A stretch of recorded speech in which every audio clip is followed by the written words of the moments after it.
हम्म, आज class 10th में पिछले वीडियो में आप देखे होंगे। अभी क्वाड्रेटिक इक्वेशन पढ़ा रहे थे, उसमें एक्सरसाइज 4C का सॉल्व किए, एक्सरसाइज 4D सॉल्व करना था, लेकिन करेंगे।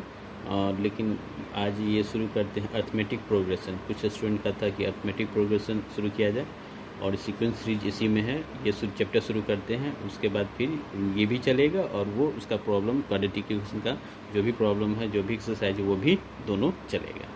तो अब देखते हैं अर्थमेटिक प्रोग्रेशन क्या होता है। अर्थमेटिक प्रोग्रेशन को जानने से इसको शॉर्ट में हम AP लिख सकते हैं, शॉर्ट में AP लिख सकते हैं, अर्थमेटिक प्रोग्रेशन।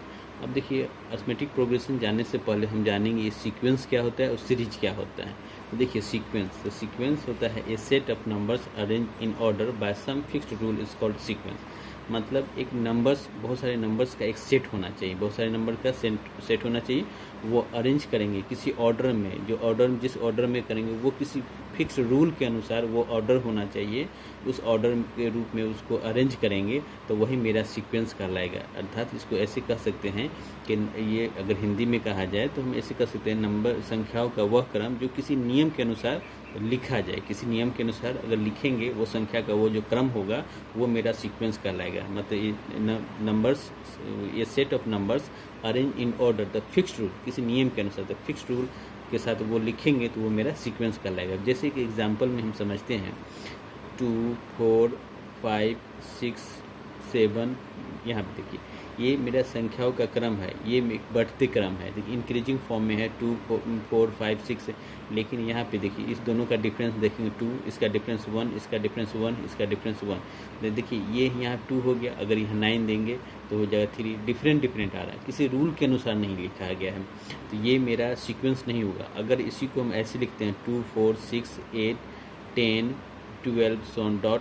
ये देखिए एक फिक्स रूल के अनुसार लिखा गया है। 2 में 2 ऐड करेंगे तो 4, 4 में 2 ऐड करेंगे तो 6, 6 में 2 ऐड करेंगे 8, 8 में 2 ऐड करेंगे 10, और 10 में 2 ऐड करेंगे 12। ये एक फिक्स रूल के अनुसार लिखा गया। ये जो संख्या का जो क्रम है, संख्याओं का जो नंबर सेट जो है, इतने संख्याओं का सेट जो है, ये अरेंज किया गया है किसी फिक्स रूल के अनुसार। तो वो मेरा ये जो होगा, ये संख्या का जो सेट्स है, ये इसको क्या कहेंगे, ये सीक्वेंस कहेंगे।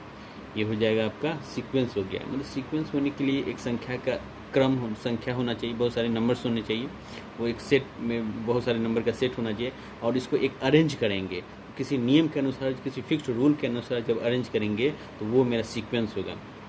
ये भी हो सकता है, देखिए 2 4 8 16 32, ये भी देखिए, ये भी अब ज़रूरी नहीं है दोनों दो को ऐड करते, कुछ भी एक रूल होगा। अब देखिए इसमें 2 में 2 मल्टीप्लाई किए तो 4 हो गया, 4 में 2 मल्टीप्लाई किए, 4 में 2 मल्टीप्लाई किए तो 8 हो गया, 8 में अगर 2 मल्टीप्लाई किए तो 16 हो गया, और 16 में 2 मल्टीप्लाई किए तो 32 हो गया। मतलब क्या होगा, तो इच टर्म में 2 मल्टीप्लाई करते हैं तो नेक्स्ट टर्म प्राप्त होता है, तो नेक्स्ट टर्म आता है। अर्थात ये भी एक रूल है। इसमें क्या रूल है, इच टर्म में हम 2 से मल्टीप्लाई किए तो नेक्स्ट टर्म आया, तो ये भी एक रूल है। ये भी एक फिक्स रूल के अनुसार इस संख्या को के क्रम को लिखा गया है, इसको अरेंज किया गया है। ये नंबर्स हैं, इसको अरेंज किया गया है, तो ये भी मेरा क्या होगा, ये भी सीक्वेंस होगा। तो सीक्वेंस आपको समझ में आ गया होगा। सीक्वेंस होता क्या है, एक नंबर, एक बहुत सारे नंबर्स होंगे, उनका एक सेट होगा, और उसको अरेंज करेंगे किसी फिक्स रूल के अनुसार अरेंज करेंगे तो वो मेरा सीक्वेंस कहलाएगा। ठीक, लेकिन जैसे मान लीजिए ऐसे लिखा जाए, 2 लिखे, 4 लिखे, 3 लिखे, 8 लिखे और 7 लिखे, तो इसमें देखिए कभी निगेटिव हो रहा है या कभी पॉजिटिव, ये कोई फिक्स रूल नहीं है, तो ये मेरा सीक्वेंस नहीं होगा। ठीक है, सीक्वेंस होने के लिए कुछ विशेष रूल होना चाहिए, फिक्स रूल होना चाहिए। अब देखिए सीक्वेंस में हम ऐसे लिखते हैं, जैसे 2 लिखे, 4 लिखे, 6 लिखे, 8 लिखे, 10 लिखे, सो डॉट, ये सीक्वेंस हो गया। डॉट डॉट बहुत सारे लिख सकते हैं। तो इसमें देखिए, इसमें सीक्वेंस को 2 भाग में डिवाइड किया गया। ये जो सीक्वेंस होता है, सीक्वेंस 2 भाग, एक होता है, एक सीक्वेंस में लिखे फाइनाइट सीक्वेंस, फाइनाइट सीक्वेंस, और एक होता है इनफिनाइट सीक्वेंस, इनफिनाइट सीक्वेंस। ठीक है, अब देखिए फाइनाइट सीक्वेंस क्या होता है और इनफिनाइट सीक्वेंस क्या होता है, यही समझेंगे।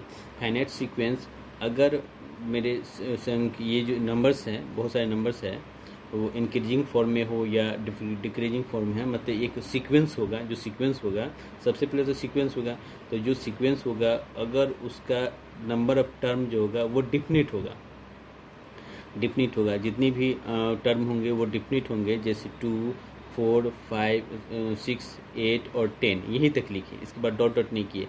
मतलब ये कितने टर्म होंगे, 1, 2, 3, 4, 5, ये टर्म कितने हैं, 5 है। मतलब एक डिफिनिट रूल है, एक फाइनाइट है, फाइनाइट सीक्वेंस है। तो फाइनाइट सीक्वेंस होने के लिए जो नंबर ऑफ टर्म होंगे वो फाइनाइट होने चाहिए। ये नंबर ऑफ टर्म कितने होने चाहिए, फाइनाइट होंगे, तो वो मेरा फाइनाइट सीक्वेंस कहलाएंगे।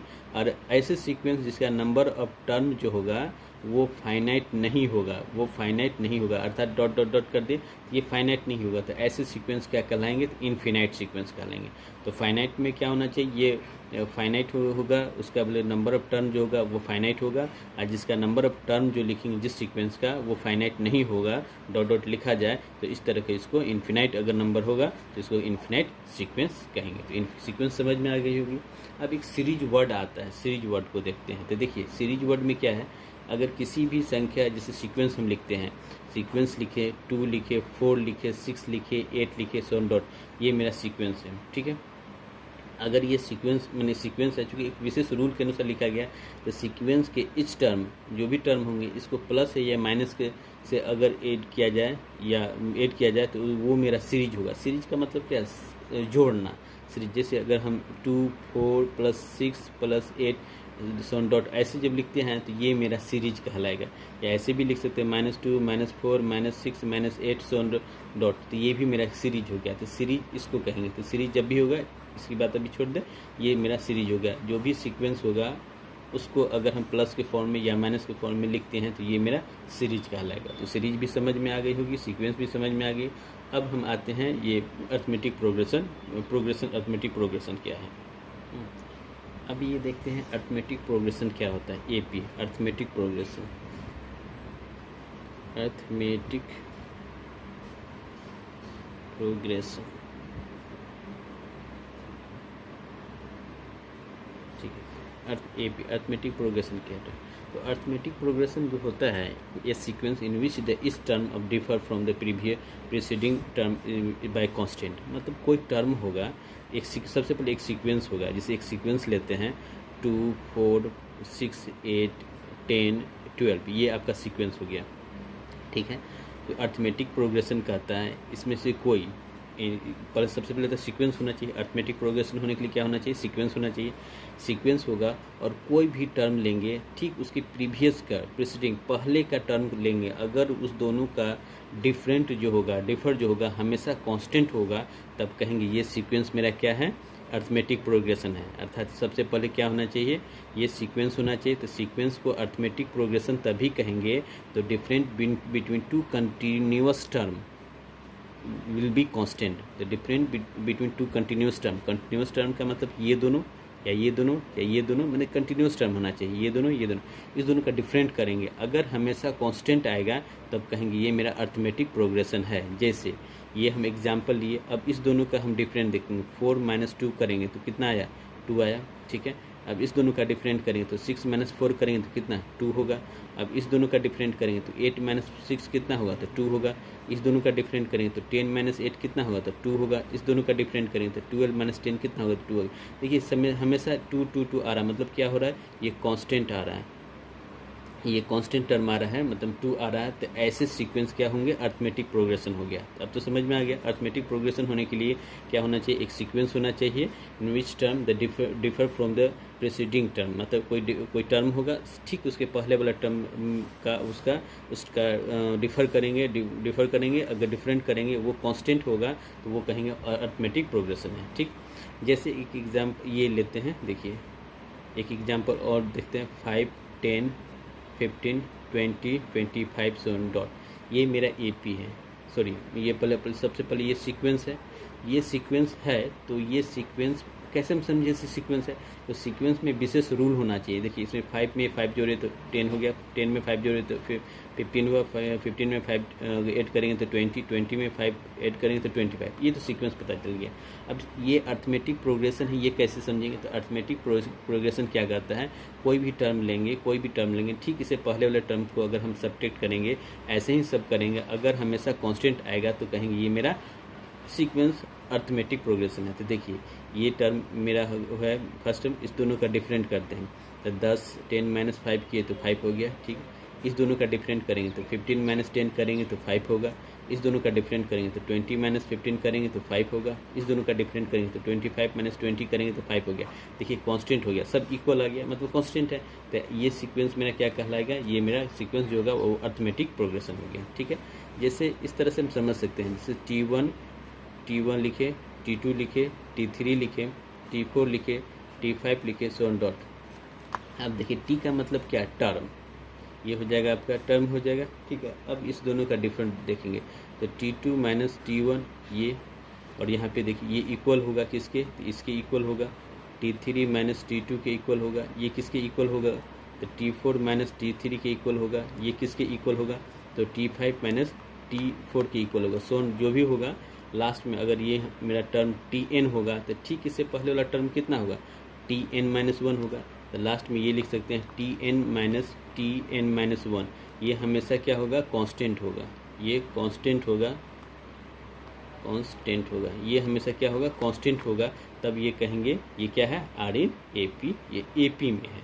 ठीक है, ये क्या होगा, ये AP में है, ये हमेशा देखेंगे ये कांस्टेंट होगा तो AP में है, इस चीज़ को आप ध्यान में रखेंगे। ठीक, अब यहाँ देखेंगे एक वर्ड है कॉमन डिफरेंस। कॉमन डिफरेंस, इसको शॉर्ट में CD लिखते हैं या D से डिनोटेड करते हैं। कॉमन डिफरेंस को D से डिनोटेड करेंगे या CD भी लिखेंगे। अब ये कॉमन डिफरेंस क्या होता है, तो कोई भी अर्थमेटिक प्रोग्रेशन उसी का कॉमन डिफरेंस हम निकालेंगे। अर्थमेटिक प्रोग्रेशन जैसे 2, 4, 6, 8 डॉट डॉट, ये मेरा AP में है, Rin AP, ये AP में है, ये तो सबसे पहले AP होना चाहिए। इसका कॉमन डिफरेंस क्या होगा, तो कोई भी लगातार दो टर्म का difference between two continuous term, इस दोनों का डिफरेंस देखेंगे। 4 में से 2 गया तो 2 हो गया, और ये 6, कोई भी 6 माइनस 4 जाएगा तो 2 होगा। चूँकि AP है तो सब तो इक्वल होगा ही, दो का डिफरेंट करेंगे तो इक्वल होगा। तो कोई दो टर्म का डिफरेंट जो होगा वो मेरा कॉमन डिफरेंस कहलाएगा। तो यहाँ पे CD कितना हो गया, इस AP का CD हो गया आपका 2, तो कॉमन डिफरेंस। जैसे मान लेते हैं T1, T2 और T3 so on dot, T4 की बात कर रहे हैं, तो अगर T2 माइनस T1 करेंगे, ये जो आएगा ये T3 माइनस T2 होगा, और ये T4 माइनस T3 होगा।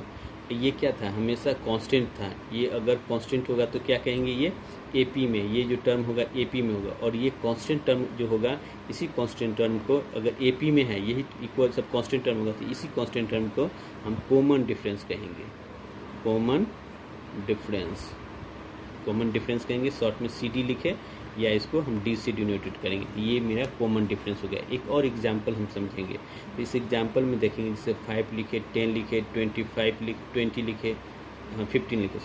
लिखे और 20 लिखे, 25 लिखे। देखिए ये Rin AP है, कैसे हम समझेंगे तो AP है, तो इस दोनों का डिफरेंस देखेंगे कितना, तो 5, इस दोनों का डिफरेंस देखें कितना, तो 5, इस दोनों का डिफरेंस कितना, तो 5, इस दोनों का डिफरेंस कितना, 5। जब दोनों का टर्म का अगर डिफरेंस इक्वल हो जाएगा, कांस्टेंट होगा, तो क्या कहेंगे, ये AP में है। तो AP में है तो ये जो कांस्टेंट टर्म होगा ये मेरा क्या कहलाता है, कॉमन डिफरेंस। तो इसका CD पूछा जाए, कॉमन डिफरेंस कितना होगा, तो 5 हो गया। ठीक है,